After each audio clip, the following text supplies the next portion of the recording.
Hey there, StarCraft fans! It's Falcon Paladin coming at ya with yet another edition of StarCraft 2, A Legacy of the Void. Today, gonna be a PvZ between MaxPax and Elazer from Glittering Ashes, the latter edition. This is a Wardy replay. Top right, we've got MaxPax. Bottom left here, we've got Elazer.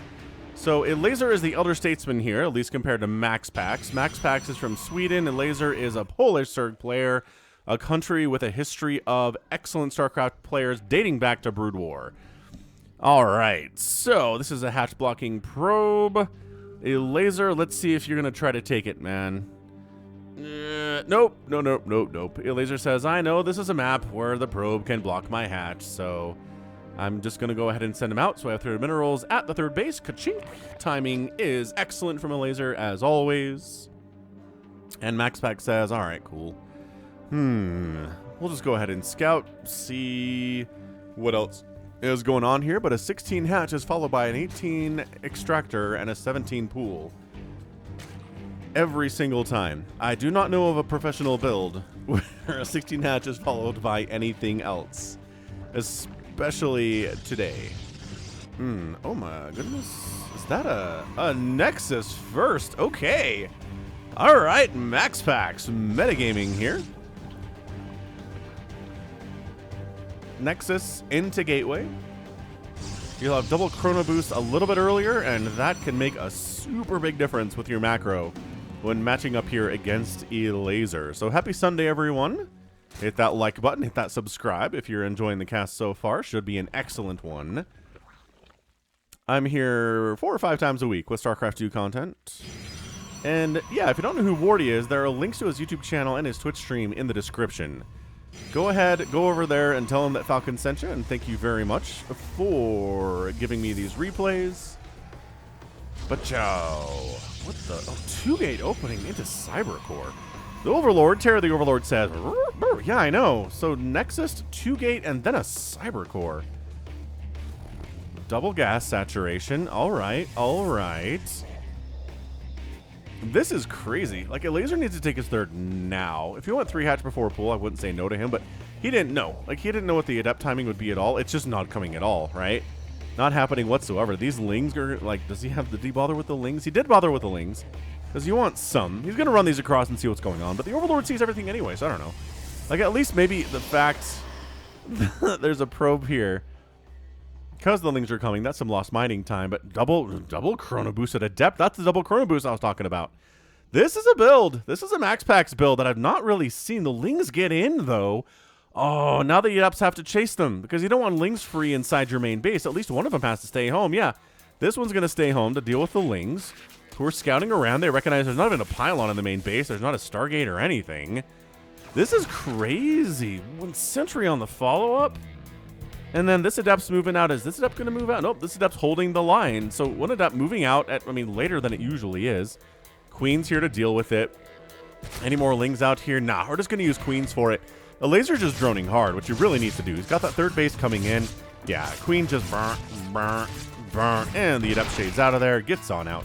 Doesn't get any kills because Elazer turned the drones into spores to keep them alive, as they will do. Creep spread. I love the tumor here. Oh, did this one die? Oh, no. He tossed it here and then moved it here. All right.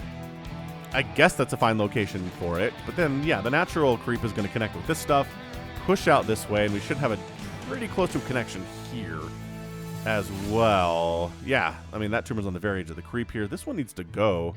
Wow, so he's just spreading creep inside his base really early. He's probably worried about a Warp Prism style thing, which I would be too. This is... pretty naked third coming in here, MaxPax, but they got the 2 Adepts holding, and again, no Stargate, and he's going for a Twilight Council. So this has got to be some kind of a Resonating Glaive Adept play, or possibly Charge Lot. But that third gas indicates it's probably not Charge Lots, and the fourth gas indicates it's probably going to be a Resonating Glaive Adepts more than anything else. So let's see what Elazer can do about this, right? Hallucinated Phoenix scouting on in. See what's what, recognizing, okay, fine, there's not a Roach Warren yet from Elazer, which he probably wants at some point, and there it is. So the Roach Warren's there. Did that Phoenix scout it? Yeah. So Phoenix saw there's a Roach Warren already coming in, and just the sheer number of Adepts here. Resonating Glaives is on the way. So this is, I don't know about these extra 5 drones, man. Should those resources be saved? Potentially. Oh, look at this. Keeping the adepts at home for roaches. Look at this. Kept all the adepts home for these lings, so they should be moving out by now. Wow. And Elazer's taking a fourth. All right, man. If Elazer can hold this with the fourth base coming in, you know what? Maybe he can do it. Maybe donating lings to this is not really going to help all that much. So what? He's got 7 roaches on the way. He has no roaches now. The adept count is currently at 10. I feel this is going to be dicey. This is going to be a little bit of a dicey hold here, but he's got 16 lings on the way to assist with the DPS. Obviously, these lings are just kind of like, hey, we're just going to kind of keep your attention over here as much as we can.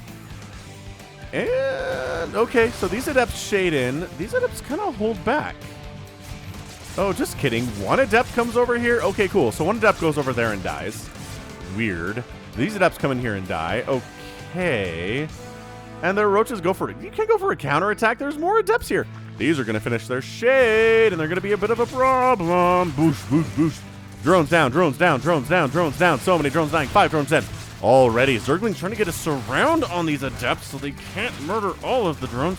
And 10 drones go down, and a bunch of adepts make it out of there. Just kidding. They're shading into the third base to cause even more problems. 13, 14. 15 drones down. I don't know if that's game ending 16, but it's definitely game changing. 16 drones killed with that one attack. Lings trying to see if there's a fourth base coming in here from MaxPax. What's the follow-up here from the young Protoss player? The answer is additional gateways. Thank you very much. No further tech at all. I mean, obviously there's a Dark Shrine here, so maybe DTs, but I don't know, there's not a safety spore at the third? Nope. Is there one at the natural? No. There's one in the main. I don't like this. I know you know there's not a Stargate, so you don't have to worry about like Void Rays or Oracles or Phoenix, but worrying about DTs is still a concern. Like, here we go. Here are the DTs. Oh, that Overseer, though. Look at that timing. Pop. Oh. Elazer, you madman. How did you know? How did you know? Oh, my gosh. Now, look. Yeah, okay. So the Overseer doesn't have the speed upgrade yet. Working on it. But the DT can get out of there because Overseers are slow. What the heck just... Oh, another DT in this base. Right in the third. And he is as very dead as a DT's ever been, but he's racking up them kills. Okay, 6 more drones die for a total of 22 drones killed in the first 7.5 minutes of this game. Ay, caramba. Fourth base for MaxPax getting tentatively planned for here. And what else is going on in the world right now? Let's see. Oh, I started watching The Boys, Season 3 on Amazon Prime. There are too many streaming services out there. I think everybody knows that. But man, The Boys is just maybe one of the most consistently incredible shows on TV. I think Seasons 1 and 2 are amazing. I think Season 3 has been really cool so far, too. There have been 3... See, this is why you need a safety spore. 4 more drones go down. And a 5th base on the way from Elazer here. But yeah, I just... Season 3, as of the recording, has released 3 episodes. And I think a 4th one maybe will be out by the time this thing posts. But yeah, Season 3 has been really, really good. If you haven't watched any of The Boys, it is really graphic content. Like, it's really definitely for adults only, right? Really graphic, violently. The other adult content is definitely there as well. But man, if you want like an adult level, what would happen if superheroes were real and they were like mean about it, right? Like, how amazing of a storyline is that? If the people that are the strongest among us, like Superman, don't care about us at all, and they use their powers for their own gratification, right? It's a really fantastic concept. I believe it was a graphic novel first, and then Amazon's done an incredible job with it. Like, really, really, really good job with it. I enjoyed it a lot. Casting's great. Writing's good. Characters are super interesting. I mean, it's good stuff. Anyway, creep spread pushing out here from Elazer, getting a Baneling nest, but Colossus on the way. If you're dealing with a Zerg players going for a ground-based army of Ravagers, Lings, and Banelings, Colossus are going to be a really good friend. Disruptors can be very helpful as well. We'll see if we get some of those in production. And this Changeling is doing a fantastic job. Dude, MaxPax. Okay, now he sees it. That's been there for a little bit of time. Link's trying to make sure there's not a 5th base coming in here at any point. Elazer, his macro has always been very, very good.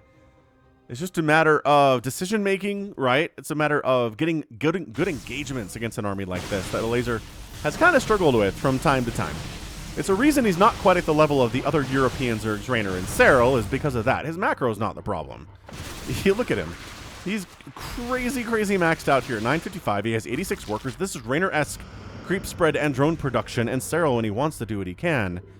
It's just dealing with the Protoss in a way that makes Zerg seem unstoppable. And Elazer's not often... Okay, free Banelings. Well, they connected on some of those Stalkers. They do okay damage versus Stalkers, but didn't kill any of them, obviously. Yeah, this DT's just like, yo, what up? I'm gonna wander right on in. Oh my gosh. This kind of stuff, right? Just map awareness. Just not the best Baneling hit of all time. Nice warping with the Stalkers there from MaxPax. Dude. Dude. This Dark Templar, though. Alright. Alright. He's dead, but my goodness. 14 kills. 12 drones and 2 Zerglings go down there. This is some really cost-efficient DT play. So Baneling's going to go for another attack. They're going to... I don't know why they bothered to come over here, but alright. They're going to come in from a weird angle, but the Stalkers, no. Nope. Dude, MaxPax is saying no to all of this. These are not cheap Banelings either. This DT has been hacking away at this space for some time. And it's taking it down to 50% health. It's going to die, but I mean, it's done some serious work here. That hatchery is very close to popping. All right, here comes a giant Lingbane Ravager army right into MaxPax's 5th base at the 12 o'clock. But is it? Okay, so it's going to be enough to kill this Nexus. If the Banelings want to explode on it, there you go. Some of them do. That was a really, really solid snipe. Abducting the Colossus. Whoa, into the Ravagers. This is what we were told Abduct was for when it came out, but we don't see it used that way as much anymore. It was honestly intended for 100% abducting Colossus and pulling them into your army and killing them that way instead of trying to deal with them from their super long distance range, right? Dude, more drones just went down here. This DT stuff from MaxPax is insane. But instead, what we usually see the Vipers for is abducting more things like motherships and carriers and maybe disruptors and things like that. It's kind of feels moderately rare when we see Colossus being abducted. It's weird. Isn't it weird? Like, that was what Blizzard gave the Viper to Zerg for. So just clear and creep here, and maybe not... Yeah, trying to not get entirely surrounded. If you want to attack up this ramp, says MaxPax, you are more than welcome to. But yeah, we're at 12 minutes. This has been a pretty good game for both players. I mean, MaxPax is much better on the map awareness. Like, significantly better on the map awareness than Elazer is. DTs have been causing him all sorts of problems. And Banelings, I don't think, have killed a single probe today. Maybe the ones at the 12 o'clock when there's like a whole army with them.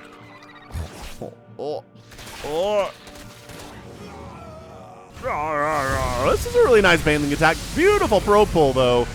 Beautiful probe pull, though. Wait, hold on. Did that just kill 9 probes? Right. Oh, right there. Okay. So it was a pretty good probe pull. It wasn't the best probe pull of all time, but it was pretty good nevertheless. I'm not complaining about it at all. That's about as good as you can get, maybe, at this level of StarCraft. I mean, maybe, okay, not perfect, but you know. It's within the realms of acceptability, I think. Especially if you're... I mean, he was at 80 workers. He's not going to replace those probes. Oh, this Baneling stuff Elazer keeps trying to do is not working for him. MaxPax is on top of it. On top of the world... Well, what is it? On top... How does that go? On top of the world, looking down on creation. It's like a 70s song my parents had, I think, on CD back in the 80s when I was a kid. Top of the world, looking down on creation, and the holy these zealots. Zealotes are here. The upgrades for these boys are a full +2 attack and nothing else. They're just kind of facing off here. Only 2 zealots to die. Sure. Then unload over this way. I don't know. I'm going to watch that song on YouTube or something. Good zealot stuff here, though. That's beautiful positioning. They just don't have the armor to deal with these Zerglings, which do have Adrenal and do have +2 attack and are pretty, you know, pretty bitey right now. Well, that syllable stuff is not lining up for me. On top of the world, looking down on creation. That on screws me up. Because it is top of the world? Maybe. Maybe it is. This circling attack's pretty good. Oh, this is really good, actually. Okay, defensive warping happening here. A lot of probes are dying. This engagement is pretty big on strong, though. Banelings, wow, exploding on Colossus and killing them. We don't see that every day. But 19 probes die. The Zealots do warp in. Some things actually manage to escape and burrow. They burrow up here in the corner. Hatch down. Gold. No, not a gold expansion. This is Glittering Ashes with plenty of gold, but you can't mine any of it. Oh, he's got Storm too. Dude, MaxPax. MaxPax, you are for real, man. I believe in you, kid. Like, he was known for the MaxPax build, which is a super aggressive, like, proxy gate kind of a thing. But you know what? He can play the game. He can play it anyway. He can play it the way that professional players do. Ooh, eating some corrosive biles there is not ideal. But, dude, the Zealots in the main base are just wreaking absolute eternal havoc here against Elazer. These are +2/+1 roaches, but holy smokes, that didn't matter. +3 charge lots are mean. MaxPax takes home what he can, and the Zealots are going to take down the hive. The Zealots are getting into the natural base a little bit. By that, I mean kind of a lot. On the other side, Baneling's still trying to do stuff. 2 probes go down, but whatever. Doesn't really matter. Dude, the spawning pool dying totally sucks as a Zerg, I can tell you that much. Spawning pool dead. Can't make more lings for a while here, and you want them against these little Zealot attacks because they're fast and they do pretty well against them. The observers here in case there's any lurkers out, but there really aren't. This Colossus only has 27 kills. Don't mind him. Simply 27 kills, although MaxPax has not retaken this 12 o'clock, which he kind of needs to if he's going to win this game, but he's really crippled Elazer. This base is dead. The main is dead. The natural's not hot. The third base is mining out pretty quickly. Elazer does have these 2 bases mining, which is pretty good, considering Elazer, or MaxPax has 2 bases mining as well. But to be on even base count against a Protoss is not good. Elazer's income is better, because he does have more bases he's mining from, but he's going to run out of stuff at this natural and at this third right quick. 200 minerals or so remaining on these 3 mineral patches. 4 mineral patches, even less on that 4th one. Ooh, MaxPax trying to take this base nakedly. There's not an army within spitting distance of this thing. It's just going to get canceled. Okay. Fine, I guess. Elazer does finally get an attack off on MaxPax, where MaxPax is not ready for it at all. I mean, the army was not in spitting distance, but it was pretty close nevertheless. Nice Overseer snipe. Disruptors coming in. Is there more deep? Nope, Zealot stuff. There's more Zealot stuff. Don't mind me. We got a Warp Prism running around because you don't have a Spire. You can't make Corruptors. You can't make Mutas. You can't chase this thing down at all. Your best bet is across the Bilo when it's in Warp-In mode. That's all you can do against this thing. The Elazer are trying to retake this, whatever it is, a 4th base here, the 6 o'clock, I think that was.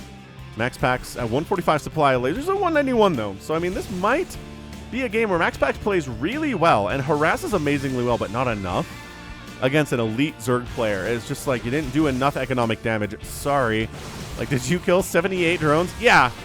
Is it enough to win? No. Unfortunately not.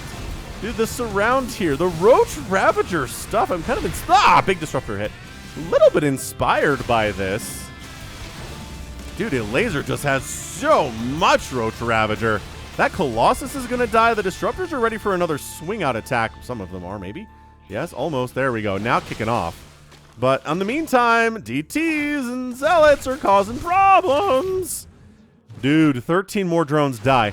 If this is a game where MaxPax kills 91 drones and counting, and he loses, I'm going to be super impressed with the Elazer. Like, the number of games that I've personally lost that many workers in and won anyway is not a big number at all. It's like, hey, Ravager, bring it. Look at this. Oh my gosh, down to sub. Oh, he saves it. Dude, MaxPax, you boss. The absolute boss. He does get a new base up. Okay, that's humongous. Elazer's retaken his dead base too up here on the left side, so they've kind of mirror imaged, re-expanded to bases that have died already in this game. So maybe a transfuse on the hatchery would be cool. It's sub 300 HP. That will come back because that's how the buildings work. Whew, if you're Zerg and if you're Protoss anyway. This is amazing. He just really wants to kill his queen. No, good micro. Good micro. Queen makes it out with like 7 HP, 6 HP. Something like that. Zergling's really making sure this 12 o'clock does not happen. And these two players are going at it with each other. MaxPax's path to expand is down this way. And then Elazer's is up here on Glittering Ashes. We haven't seen a ton of long macro games on this map, but we're kind of moving into it now. MaxPax is down 50 supply, but you know, He's doing all right. And then the army comes in and finishes off that 4th base, 6 o'clock again. Zerglings darting around, trying to see what's what, checking to make sure the 12 o'clock doesn't exist. It doesn't. Okay, getting out of here. Bye. Bye. Meeting up with a bunch more Zerglings that do have +3 attack and +1 armor. Additional armor would be pretty cool, but these players are kind of foregoing the armor upgrade today, aren't they? Neither of them have really all that much by way of ground armor upgrades. And that's fine, I guess. I mean, I would prefer to have them, but whatever. Okay, so this base is just dead. It's already mined out, so I think that's why Elazer's not really worried about it.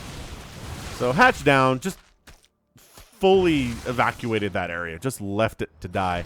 There are more. What the heck? Where is... I feel like a laser. I'm like, my units keep dying, and I don't know why. Baneling attack. Stalker Wall says, no. You're not getting in here. Get on out. Get on out of here. Here's the Warp Prism. Okay. So we've got Hero DT in this Warp Prism. I want to see how many kills he has. Oh, cool. 10. 10's a good number. I like 10 kills. Dude, Warp Prism almost dies. Dude, this queen's very fast off creep, or on creep, rather. But still going to die to the DT. Run! Not as fast as a DT is, even on creep. Oh! What? Did he miss? Sometimes if units are missing and you're attacking them, you can miss. Okay, queen stays alive. Amazing stuff. Burrowed Zergling here at the 12 o'clock position. Baneling attack. Zealots are going to eat all of this. Disruptor Ball says, I'm eat all of it! Oh! Oh, that Disruptor hit was massive! I think that's the thumbnail. Disruptor goes down to the Ravagers, though, attacking from the other side. This Nexus is going to go down. Elazer just has superior army count. But, oh, my Baneling hits. 40 just died? Wait. It was 0. It was 0 Banelings dead. Oh, right. All these ones die. Fair enough. So those all go down, and then all these die to something. I think a Baneling just killed the Disruptor there, which is not ideal whatsoever. Baneling. Oh, he does. Look at him just walk right through. Okay. All right. Suddenly, MaxPax is down to 19 workers. Dude, Elazer. 97 drones die. And Elazer's like, it's fine. It's fine. I'm doing great. I don't know why you're worrying about me so much. Dude, getting the Vipers would be hot, but they just used their blink. That blink cooldown isn't forever, though, but he really wants them bad. He does blink down, but into a bunch of Zerglings with +3 attack and Adrenal. Not exactly great. 49 probes have now died. Okay, look, so if you kill 95 probes and you lose 97 drones, all right, so it's even worker count deaths. It doesn't matter that you almost have 100 workers dead today, does it? Because both players have lost immense amounts of workers, which is crazy stuff. This is a really good game. Again, thank Wardy for casting this. He's just a great dude. He's a great caster. He does his own tournaments that he funds and casts and gets players like this involved in it. And it's just, it's great. It's great what Wardy's doing for StarCraft 2. I really appreciate the work that he puts in. It's a lot of work. He's been doing it for a very long time. Bop, bop, bop, ba-doop, bop, ba-dop, bam, boom. All right, man. 27 Banelings in production. I think that's it for MaxPax. He's down too much on army supply. He's trying. He's trying to use amazing disruptor hits. That's a really nice disruptor hit. That's a really nice disruptor hit. But, you know, sometimes there's so much Zerg to get through our drone kills, so I think that's 100 drones dead. It's 100! 100 drones killed! Abducting this Archon's... Oh, the blinding cloud is so mean, too. Max back down to 34. That's it. He's done. I don't know if he recognizes how dead. He's got to recognize how dead he is. Elazer lost to 100. GG and Elazer! Hit that like button if you enjoyed that game. That was amazing for a 23-minute match. What incredible back and forth. What absolute carnage. Dang, son. 100 drones died. 95 probes died. 195 workers died today. That's bonkers. That is the most workers that have died in a game I've cast in maybe years. I've cast games where Zergs have lost 120 workers, and I've cast games where Protoss has lost like 90, 100 workers, but never both at the same time. 4 hatcheries and a hive died. 3 nexuses died. So much death among those who are just trying to gather minerals. They're not trying to hurt anyone. They're just funding the war. It's fine. And yeah, and for Elazer to win with a Roach Ravager Baneling Ling comp. With Vipers, that's a really important thing, is Vipers too. Against a Colossus Archon Immortal Disruptor style play is very hard to do. But, you know, Elazer just had the economy to do it. Did he lose a ton of workers? Yes. Was he really aggressive on the other end and got some stuff done? Yes. Did some of attacks completely fail? 100%. Yep. But others were incredibly successful, and that's kind of how StarCraft is sometimes. You can't win every one of your engagements. You can't win every one of your harassment attempts, but if you win enough of them throughout a game, you're going to be in a pretty good spot. The fact that MaxPax never retook that 12 o'clock is a massive problem. That's something he's going to look at this replay, or he probably already has, and it's like, should have retaken that 12 o'clock, would have really helped me stick in this game economically against Elazer, because this is what it looked like for most of the time. They had a little bit of a spike, but for the last 10 minutes, it's all in the red. It is all Elazer all the time. Resources lost, 50,000 for the Zerg and 47 for the Protoss. That's entirely reasonable, considering Elazer's macro here today, and bam. Elazer takes down the young pup. The young pup, who I think MaxPax is going to be a great Protoss for years to come. We'll see. We'll see if he can reach the level of a Clem, right? Of a Raynor, of a Serral. At the level of an elite European player who can take down an elite Korean player in a premier tournament and no one's surprised by it, right? That's a good level to get to. Can MaxPax get there? I think he can. I really do. So, all right, fantastic. That is going to be it from me today. This has been Falcon Paladin coming at you with yet another edition of StarCraft 2 Legacy of the Void. Go ahead, hit that like button, hit that subscribe if you like what you saw and what you heard today. You can also catch me on Twitter, Facebook, Patreon, and Twitch, all at /Falcon Paladin. And until next time, as always, thank you so much for watching. You take care of yourself.